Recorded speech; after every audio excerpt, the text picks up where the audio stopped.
दोस्तों, इस कहानी को जरा ध्यान से सुनिए, क्योंकि यह कहानी आपके जिंदगी भर काम आएगी। मित्रों, एक बार एक व्यापारी था। वह जिस नगर में भी व्यापार करने जाता, वहां पर उसे सफलता मिलना निश्चित था। वह अपने जीवन में कभी भी हारा नहीं था। उसका व्यापार भी खूब जोरों शोरों से चल रहा था। उसके पिताजी ने उसे ऐसी चार बातें बता रखी थीं, जिसका वह नियमित पालन किया करता था और उन्हीं बातों का अनुसरण किया करता था। और उन्हीं बातों की वजह से उसका जीवन बड़ा ही सुखमय था। ऐसे ही करते करते काफी समय बीत गया और अब वह धनवान सेठ काफी बूढ़ा हो चुका था। अब उसे लगने लगा था कि मेरी मृत्यु बहुत नजदीक है। मेरी मृत्यु कभी भी हो सकती है। और वह जानता था कि उसका बेटा बहुत भोला है, बहुत नादान है। उसे अभी दुनियादारी की समझ नहीं है। इसलिए उसने अपने बेटे को अपने पास बुलाया और अपने बेटे से कहा, बेटा, मैंने अपने पिताजी से चार बातें सीखी थी और उन्हीं बातों को मैंने अपने जीवन में उतारा। उन्हीं के अनुसरण की वजह से आज मैं अपने जीवन में इतना सफल हूं, अपना जीवन सुखमय पूर्वक बिता रहा हूं। उन्हीं बातों की वजह से आज मैं इतना सुखी हूं, संतुष्ट हूं और इतना धनवान हूं। ना ही कभी मुझे कोई बीमारी हुई और ना ही मुझे कभी कोई धन की कमी हुई। और तुम देख ही रहे हो कि मैं इस नगर का सर्वश्रेष्ठ धनवान हूं। लेकिन आज मेरे पास जो कुछ भी है, मैं उससे संतुष्ट हूं, मैं खुश हूं। लेकिन मैं चाहता हूं कि तुम मुझसे भी आगे बढ़ो। तुम और नाम कमाओ, तुम और धन कमाओ। लोग तुम्हारे बारे में जाने, तुम्हें पहचाने, क्योंकि हमारा समय कुछ और था और तुम्हारा आने वाला समय कुछ और ही है। उस धनवान सेठ ने अपने बेटे को अपने और करीब बुलाया और उससे कहने लगा, बेटा, आज मैं तुमको दुनिया की ऐसी चार महत्वपूर्ण बातें बताने जा रहा हूं, जो मुझे मेरे पिताजी ने बताई थी। और इसी के कारण आज मैं इतना सफल हूं।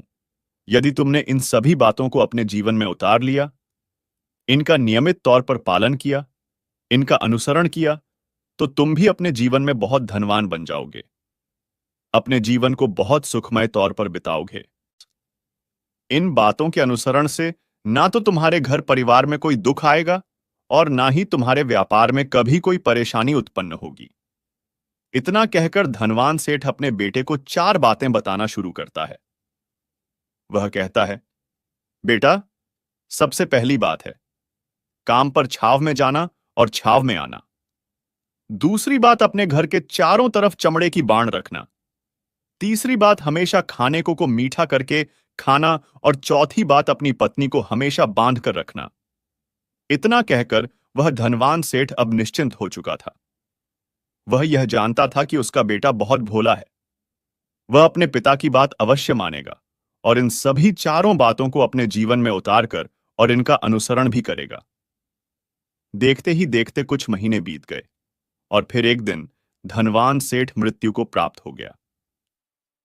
अपने पिता की मृत्यु के बाद उस धनवान सेठ के बेटे ने उन सभी चार बातों को एक कागज पर लिख लिया, ताकि वह उन्हें भूल ना जाए, और उन्हीं बातों को वह अपने जीवन में उतारने लगा। उन चार बातों का अनुसरण करने लगा। सबसे पहली बात जो उसके पिता ने उससे कही थी कि छाव में जाना और छाव में आना, तो उसने अपने घर से लेकर अपनी दुकान तक पूरे रास्ते पर एक टेंट लगवा दिया। क्योंकि उसके पास पैसा तो बहुत था और उसे कोई रोकने वाला भी नहीं था। जब भी कोई उसे पूछता कि आखिर तुमने ऐसा क्यों किया, तो वह उसके जवाब में बस इतना ही कहता कि मेरे पिताजी ने मुझसे ऐसा ही करने को कहा है। इसके बाद उसने अपने पिता की अगली बात का अनुसरण किया। उसने अपने घर के दोनों तरफ चमड़े की एक दीवार खड़ी करवा दी। इसे देखकर आसपास के लोग बहुत क्रोधित हो गए। वे लोग उससे लड़ाई करने पर भी उतर आए। कई लोगों ने तो यह तक कह डाला कि आखिर तुमने ऐसा क्यों किया? चमड़े से बहुत बदबू आती है और इससे हमें तकलीफ होती है। इसे आज ही निकलवा दो। लेकिन कोई उसका कुछ भी ना बिगाड़ सका, क्योंकि उसके पास बहुत पैसा था। इसलिए कोई भी व्यक्ति उसका ज्यादा समय तक विरोध ना कर सका। और उसने भी मन बना लिया था कि वह अपने पिता की सभी बातों को पूरे दिल से मानेगा। उसके पिता ने उसे तीसरी बात कही थी, खाने को मीठा करके खाना, जिस कारण वह अपनी पत्नी से हर रोज खाने में कुछ मीठा ही बनवाता था। कभी हलवा तो कभी मिठाइयां, हमेशा यही सब खाता रहता। और उसके पिता ने उसे चौथी बात कही थी, अपनी पत्नी को हमेशा बांध कर रखना, जिस कारण वह हर रोज अपनी पत्नी को रस्सी से बांध कर रखता था। अखंड सौभाग्यवती। भव, मैं तो बड़े धर्म संकट में पड़ गया हूं। यह तुमसे किसने करवाया है? तुम तो यह नहीं कर सकती। ने कहा, आप ठीक कह रहे हैं पितामह, यह श्री कृष्ण ने करवाया है। भीष्म पितामह ने भगवान कृष्ण को अंदर बुलवाया और प्रणाम करके बोले, हे वासुदेव, तुमने यह मुझसे क्या करवा दिया? मेरी प्रतिज्ञा को मेरे ही वचन से तोड़वा दिया। मेरी समस्या का समाधान कीजिए। श्री कृष्ण ने कहा, पितामह, आपको खुद मालूम है कि आपकी समस्या का समाधान क्या है। अब भीष्म पितामह ने पांडवों को बुलवाया। पांडवों से पितामह भी। भीष्म ने यह वचन ले लिया कि मेरी बात तुम्हें माननी होगी। पांडवों ने कहा, ठीक है। पितामह ने फिर अर्जुन से कहा, अर्जुन, कल तुम मेरा वध करोगे। अर्जुन ने कहा, मैं आपका वध कैसे कर सकता हूं पितामह? पितामह भीष्म ने कहा, वत्स, कल तुम्हें मेरे प्राण लेने होंगे और यह काम तुम्हें करना ही होगा। अर्जुन ने कहा, जो आज्ञा पितामह, लेकिन मैं आपका वध कैसे कर सकता हूं? आपको तो इच्छा मृत्यु का वरदान है। भीष्म पितामह ने कहा, तुम बात तो ठीक कह रहे हो। जब मैं अपनी पूरी ताकत से लड़ूंगा तो महादेव के अतिरिक्त मुझे कोई और परास्त नहीं कर सकता। लेकिन एक युक्ति है जिससे तुम बच सकते हो। तुम मेरे सामने युद्ध भूमि में किसी नारी को लेकर आ जाओ। पांडवों ने कहा, पितामह, युद्ध भूमि में नारी कैसे आएगी? पितामह ने कहा, अब यह सब वासुदेव पर छोड़ दो। अर्जुन दूसरे दिन युद्ध में अपने रथ पर शिखंडी को लेकर आया और पितामह को बाणों की शैया पर लिटा दिया। भीष्म प्रतिज्ञा भी नहीं टूटी और पांडव भी बच गए। चमड़े की बदबू के कारण अब उसके घर में भी कोई नहीं आता था। यहां तक कि उसके मित्र और रिश्तेदार भी उस घर में आने से कतराते थे। लेकिन अब भी उसे समझ नहीं आ रहा था कि आखिर यह सब हो क्यों रहा है। वह बहुत परेशान रहने लगा था और वह हमेशा मीठा भोजन किया करता था, जिस कारण उसका वजन बहुत ज्यादा बढ़ चुका था। और इस मोटापे के कारण उसके शरीर में ना जाने कितनी सारी बीमारियों ने अपना घर बना लिया था। आए दिन उसके घर पर वेद आने लगे थे। इन्हीं कारणों से अब उसका पैसा भी इन चीजों में बर्बाद होने लगा था। और अपने पिता की चौथी बात उसने मानी थी। वह थी अपनी पत्नी को बांध कर रखता, जिसकी वजह से उसकी पत्नी उससे नाराज हो गई और वह घर छोड़कर अपने मायके लौट गई। उसने अपनी पत्नी को मनाने की कोशिश की, तरह तरह के उपाय किए, लेकिन उसकी पत्नी नहीं मानी। और वैसे भी कोई भी स्त्री ऐसे मर्द के साथ क्यों रहना चाहेगी जो उसे बेवजह ही बेबात पर बांध कर रखता हो। देखते देखते अब वह सेठ के बेटे का पूरा जीवन बर्बाद हो चुका था। ना तो अब उसके पास व्यापार बचा था, ना ही धन, ना ही उसकी पत्नी, और ना ही वह रिश्तेदार जो पैसों के लिए उसके आसपास घूमा करते थे। और तो और अब उसका स्वास्थ्य भी ठीक नहीं रहता था, जिस कारण वह बहुत चिंतित रहने लगा था। बहुत परेशान रहने लगा था उसे। यह सब समझ ही नहीं आ रहा था, क्या हो रहा है और क्यों हो रहा है। इन सभी बातों को लेकर तो बहुत परेशान न रहता और वह मन ही मन अपने पिताजी को कोसा करता और कहता, पिताजी, आपने तो मेरा पूरा जीवन बर्बाद कर दिया। आपकी उन 4 बातों के कारण आज मुझसे मेरा सब कुछ छिन चुका है। ना तो मेरे पास व्यापार रहा, ना ही धन दौलत, ना ही वह रिश्तेदार, ना ही मेरी पत्नी, और यहां तक कि मेरे स्वास्थ्य ने भी मेरा साथ छोड़ दिया है। आप ही के कारण आज मेरा पूरा जीवन बर्बाद हो चुका है। यदि मैंने आपकी वह 4 बातें ना मानी होती, यदि मैंने उन्हें अपने जीवन में ना उतारा होता, तो आज मैं एक सुखमय जीवन जी रहा होता। आपकी इन 4 बातों पर चलकर मुझे क्या मिला? मैंने एक आज्ञाकारी बेटे की तरह आपकी सारी बातें भली भांति मानी, उन पर यकीन किया, उनका अनुसरण किया। लेकिन मैं ही मूर्ख था जो मैंने आपकी उन बातों पर आंख बंद करके यकीन कर लिया। इतना कहकर वह फूट फूट कर रोने लगा। तभी उसे एक दिन पता चला कि उसके पास के नगर में एक साधु आए हुए हैं और वह साधु सभी की समस्याओं का हल बताते हैं, चाहे कैसी भी समस्या हो। वह उसका निवारण अवश्य करते हैं। यह सुनकर उसने सोचा कि चलो एक बार मिलकर देखता हूं, हो सकता है कि मेरी भी समस्या का समाधान मुझे मिल जाए। इस आशा के साथ वह उन साधु के पास पहुंचा। वहां पहुंचकर सीधा उनके चरणों में जा गिरा और जोर जोर से रोने लगा। वह कहने लगा, हे गुरुवर, अब आप ही मुझे बचा सकते हैं। मेरे पिताजी ने तो मेरा पूरा जीवन बर्बाद करके रख दिया। आज मेरी जो भी स्थिति है वह सब मेरे पिताजी के कारण ही है। मेरे पिताजी ने मुझे जैसा कहा मैंने वैसा ही किया। हमेशा एक अच्छे बेटे की तरह उनकी सारी बातें मानी, अपने सारे फर्ज निभाए, और देखिए मेरे पिताजी ने मेरे साथ क्या किया। मरते मरते भी वह मुझे गलत बात सिखा गए और उसका खामियाजा मुझे आज भुगतना पड़ रहा है, क्योंकि मैंने उनकी सभी बातों को अपने जीवन में उतारा, उनका अनुसरण किया। और देखिए आज मेरे साथ क्या हो गया, मेरा तो पूरा जीवन ही बर्बाद हो गया। मैं अब तक यह नहीं समझ पाया कि मेरे पिताजी ने मेरे साथ ऐसा क्यों किया। क्या मैंने उनके साथ कुछ गलत किया था? इतना कहकर वह उन साधु के सामने और भी जोर जोर से रोने लगा। तभी वह साधु महाराज उस सेठ के बेटे से कहते हैं, बेटा चुप हो जाओ, पहले मुझे अपनी सारी बात तो बताओ। आखिर तुम्हारे साथ क्या हुआ है? तुम इस तरह से क्यों रो रहे हो? तुम्हारी इस परेशानी का क्या कारण है? उन साधु के इतना कहने पर उस सेठ के बेटे ने पर्ची उन साधु के हाथ में रख दी, जो उसने अपने पिता की मृत्यु के बाद लिख रखी थी, जिसमें उसने अपने पिता की चारों बातें लिखी थीं। उन साधु ने पर्ची ली और उसे पढ़ने लगे, और उन्होंने जैसे ही वह सब पढ़ा तो वह जोर जोर से हंसने लगे, और वह उस सेठ के बेटे से कहते हैं, तुम कितने बड़े मूर्ख हो। तुम्हारे पिता ने तो तुम्हें दुनिया का सारा ज्ञान दे दिया, लेकिन तुम उसे समझ नहीं पाए। तुम उसका सही तरह से पालन नहीं कर पाए और कहते हो कि तुम्हारे पिता ने तुम्हें गलत राह दिखाई है, तुमने गलत संदेश दिया है।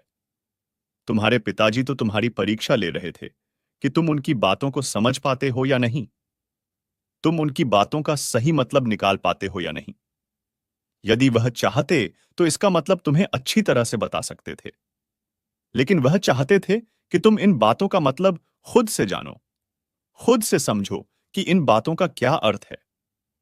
लेकिन अब तो ऐसा प्रतीत होता है कि तुम्हारी बुद्धि बिल्कुल भ्रष्ट हो चुकी है। तुमसे बड़ा मूर्ख मैंने आज तक नहीं देखा। जिसके पास दुनिया का इतना बड़ा ज्ञान हो, वह भला इतनी बड़ी मूर्खता कैसे कर सकता है?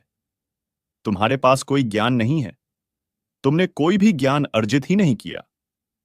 अगर तुम इन बातों का सही मतलब समझ चुके होते तो तुम भी अपने जीवन में अपने पिता की तरह ही सफल होते, खुश होते, और तुम्हारा जीवन सुखमय तरह से बीत रहा होता। लेकिन तुम इतने बड़े मूर्ख हो कि तुमने अपने पिता की बातों का गलत मतलब निकाल लिया। उन बातों के मतलब के बारे में तुमने सोचा तक नहीं। उन्होंने जैसा कहा तुमने वैसा करना शुरू कर दिया। यदि तुम्हें उन बातों का अर्थ नहीं पता चल रहा था तो तुम किसी ज्ञानी से मिल सकते थे, तुम उससे उस बात का मतलब निकाल लेते। लेकिन जैसा तुमने अपने पिता की इन बातों को समझा है, इसका मतलब वैसा नहीं है। अब इस पर वह धनवान सेठ का बेटा कहता है, हे गुरुवर, आप क्या कहना चाहते हैं? क्या मैं अपने पिता की बातों को सही नहीं समझ रहा? और वैसे भी इसमें समझने लायक है। क्या उन्होंने तो सब कुछ साफ साफ ही बताया था और मैंने उन्हें अपने जीवन में उसी तरह से उतार लिया, तो फिर मैंने गलत क्या किया है? इस पर गुरुवर एक बार फिर मुस्कुराने लगे और उस सेठ के बेटे से कहते हैं, बेटा, यह जो बातें लिखी गई हैं, इन बातों के पीछे एक गहरा अर्थ है जिसे तुम समझ नहीं पाए। इसी कारणवश तुमने यह मूर्खता कर दी और इसी कारणवश तुमने अपना पूरा जीवन बर्बाद कर लिया। लेकिन अब भी कुछ नहीं बिगड़ा, अब भी तुम्हारे पास बहुत समय है। यदि तुम चाहो तो अब से मेहनत करके भी तुम अपने जीवन में एक बार फिर से वह खुशहाली, यश, समृद्धि, सब कुछ हासिल कर सकते हो। इस पर वह सेठ का बेटा कहता है, ठीक है, कृपया करके मुझे उन चारों बातों का मतलब समझाइए। आखिर उन चार बातों का क्या अर्थ है? इस पर साधु सेठ के बेटे को कहते हैं, तुम्हारे पिताजी ने तुमसे कहा था, काम पर छाव में जाना और छाव में आना। इसका मतलब यह है, सूर्य निकलने से पहले ही तुम दुकान पर पहुंच जाना और सूर्यास्त होने के बाद ही तुम वापस घर आना, जिससे तुम्हें दुकान पर अधिक से अधिक समय मिल पाएगा। तुम उस काम को अच्छी तरह समझ पाओगे, उस काम को अच्छी तरह से कर पाओगे, उस काम को बढ़ाने में तुम अपना दिमाग लगा पाओगे और तुम अपने काम में तरक्की कर पाओगे। लेकिन तुमने तो इसका गलत ही मतलब निकाल लिया। तुमने तो अपने घर से लेकर दुकान तक एक ऐसा टेंट लगवा दिया जिससे तुम छाव में आ सको और छाव में जा सको। अब तुम ही बताओ, क्या तुमने अपने पिताजी की इन बातों का सही मतलब समझा था? यह सुनकर वह सेठ का बेटा जोर जोर से रोने लगा और कहने लगा, हे गुरुवर, मेरी ही गलती थी। मैंने अपने पिता की इन बातों का गलत मतलब निकाला और इसी कारणवश आज मैं पूरी तरह से बर्बाद हो चुका हूं। मैं ही सबसे बड़ा मूर्ख था। मेरे पिताजी ने तो मुझे इतना महत्वपूर्ण ज्ञान दिया, लेकिन मैं उस हीरे को पत्थर समझ बैठा। आगे वह सेठ का बेटा उन गुरुवर से कहता है कि गुरुवर, दूसरी बात क्या है? उसका अर्थ क्या है? आगे गुरुवर दूसरी बात का अर्थ समझाते हुए कहते हैं, चमड़े की दीवार करवाना। इसका अर्थ यह है कि तुम अपने घर में कुत्ता या बिल्ली पालना। जब तुम अपने घर में कुत्ता बिल्ली पाल लोगे तो यह तुम्हारे घर की चारों ओर से रक्षा करेगा, जिससे तुम्हारी धन दौलत पूरी तरह से सुरक्षित रहेगी और तुम बेफिक्र होकर दुकान पर मन लगा सकोगे। बेफिक्र होकर दुकान के कामों को समझ सकोगे और तरक्की कर पाओगे। और तो और तुम्हारे मन में कभी यह भी डर नहीं होगा कि कहीं कोई चोर आकर मेरी संपत्ति ना चुरा ले। चमड़े की बाड़ करवाने का असली मतलब यह है, लेकिन तुमने तो इसका मतलब कुछ और ही निकाल दिया। तुमने तो अपने घर की दो दीवारों को ही चमड़े से पूरी तरह से भरवा दिया, जिस कारण आसपास गंदी बदबू फैल गई। तुम्हारे आसपास के पड़ोसी भी अपना घर छोड़कर कहीं और चले गए।